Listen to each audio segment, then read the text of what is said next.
आता मागच्या काळात आम्हाला लक्षात आलं माणसानीच 9 खाती काढली। आता त्याला लाडकी बहीण म्हणायचं कसं? तर लाडका भाऊ म्हणू शकत नाही, कारण बहिणींच्या पैशावर डल्ला मारतो तो लाडका भाऊ कसा? उस दिए से पूछना मेरा पता मिल जाएगा।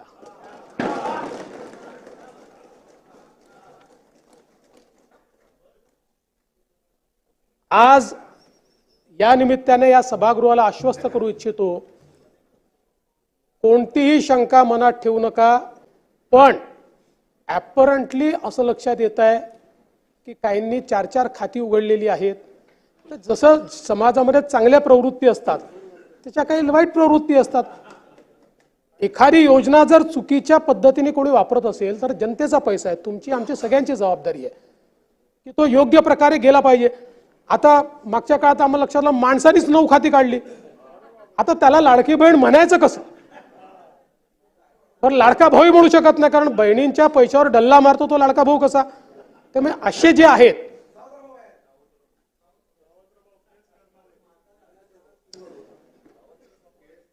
त्यामुळे शेतकऱ्यांच्या संदर्भात आम्ही दिलेली आश्वासनं असतील, युवांच्या संदर्भात दिलेली आश्वासनं असतील, ज्येष्ठांच्या संदर्भात दिलेली आश्वासनं असतील, समाजातल्या वंचितांच्या संदर्भात दिलेली आश्वासनं असतील, ही सर्व आश्वासनं या ठिकाणी आम्ही पूर्ण करणारच आहोत। आमचे मित्र भास्करराव या ठिकाणी नाही, पण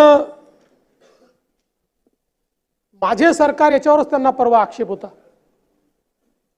आता तसे फार हुशार आहेत ते, इतके वर्ष त्यांनी राज्यपालांचं भाषण देखील ऐकलेलं आहे। कदाचित शाळेत असताना नागरिक शास्त्राला दांडी मारत असतील ते, पण शासन जे चालतं हे मुख्यमंत्र्याच्या नावाने चालत नाही, शासन राज्यपालाच्या नावाने चालतं आणि म्हणून ते माझं सरकार असतं। म्हणून राज्यपालांनी माझं सरकार म्हटलेलं आहे। तथापि माझे मित्र भास्करराव नसल्यामुळे मी त्याच्यावर जास्त या ठिकाणी बोलणार नाही।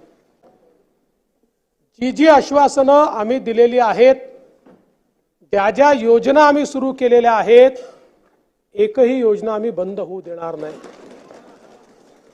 त्या लाडक्या बहिणींनी महायुतीवर प्रेम दाखवलं, हे अधिवेशन संपल्याबरोबर डिसेंबर महिन्याचा हप्ता त्यांच्या खात्यामध्ये आम्ही टाकतो आणि काहीच बदल नाहीये। नाना, मी या ठिकाणी स्पष्ट करू इच्छितो, कुठलेही नवीन निकष नाहीत, आता तर सगळ्यांनाच टाकतो।